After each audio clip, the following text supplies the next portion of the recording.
जैसे आप जानते हैं कि 30 रात और 1 दिन के 1 तारीख के मध्यांतर वाली रात में और सुबह में बहुत भारी डैमेज थुनाग में हुआ था। थुनाग सब डिवीज़न में।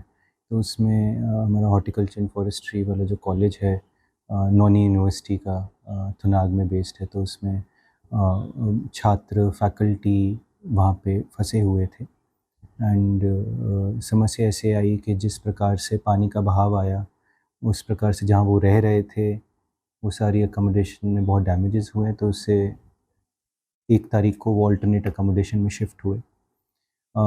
हमें उनके, क्योंकि वो छात्र हैं, बच्चे भी हैं, कुछ ऐसे फर्स्ट ईयर के स्टूडेंट्स हैं जो पहली बार वहाँ पे गए हुए थे, तो उससे थोड़ा घबराए हुए भी थे।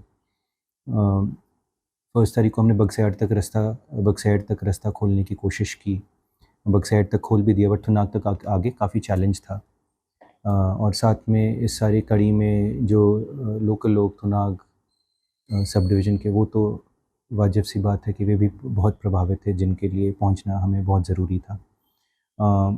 अगले दिन हमने वहाँ पे टीम भेजी, जिसमें एसडीआरएफ के लोग शामिल थे और प्रशासनिक अधिकारी वहाँ पे थे।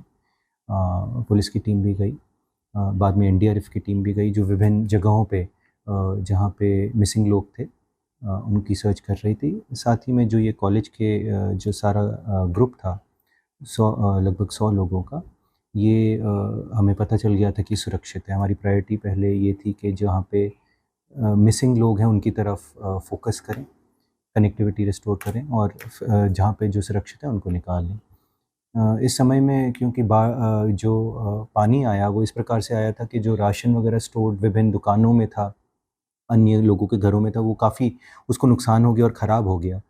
तो ऐसे देखते राशन की भी कमी हमें देखने को मिली।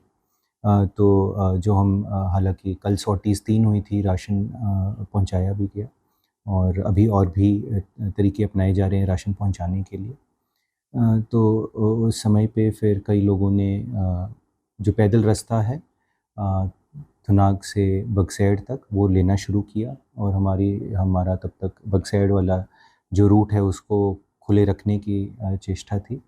और वहाँ पे हमारी लोकल टीम ने भी उनके साथ लाइज़न करके उनके साथ अन्य सरकारी कर्मचारी और टीचर्स, जो फैकल्टी मेंबर्स थे, उनकी देख-रेख में ये सारे छात्र फिर बगसैड तक आए, छोटे-छोटे ग्रुप्स में, और बगसैड के रिलीफ कैंप से लेके वहाँ पे कईयों के पेरेंट्स भी बगसैड आए उनको लेने, और अधिकतर को वहाँ से एचआरटीसी की बसेस में, जो 92 की संख्या रही सारे ग्रुप की, उनको यहाँ से स्पेशली बसेस डिप्लॉय करके उनको वहाँ से उनकी इवैक्यूएशन पूरी संपन्न हो पाई।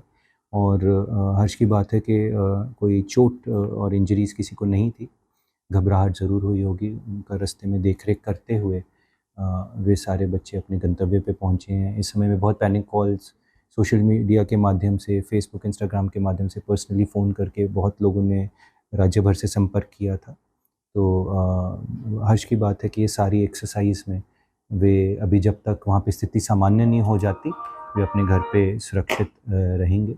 और आगे अब हम जो हमारी वर्तमान स्थिति है, जिसमें लोकल लोगों को सहायता प्रदान करनी है, वो वाली गतिविधि चली हुई है। कल जैसे कि आप जानते हैं कि माननीय मुख्यमंत्री महोदय ने रिव्यू सारी सिचुएशन मंडी ज़िले की पर्सनली आकर, और उनके पास थुनाग में कॉलेज के छात्रों की उनको जानकारी मिली थी, जिसमें उन्होंने निर्देश दिए थे कि इनको समयबद्ध तरीके से वहाँ पे कोऑर्डिनेट करके वहाँ से इवैक्यूएट किया जाए।